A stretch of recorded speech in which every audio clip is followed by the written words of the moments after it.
وحدد مجلس إدارة نادي الزمالك موعد سفر الفريق إلى كينيا يوم 11 من سبتمبر الجاري استعدادا لمواجهة الشرطة الكينا في مباراة الذهاب.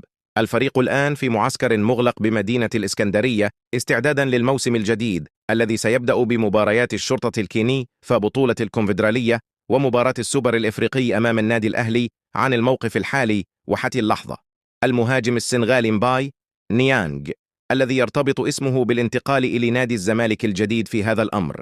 ووافق مصدر في الزمالك أن المهاجم السنغالي مباي نيانغ كان مرشح بالفعل للانتقال إليه صفوف الزمالك بداية من الموسم القادم، لكنه الآن ابتعد عن حسابات إدارة نادي الزمالك بسبب الخلاف حول المقابل المادي، حيث يطلب مقابل مادي كبير جدا. حتى اللحظة هناك مفاوضات بين الزمالك واللاعب، لكن الصفقة تبدو بعيدة بسبب مطالب اللاعب المالية، فحال وافق اللاعب على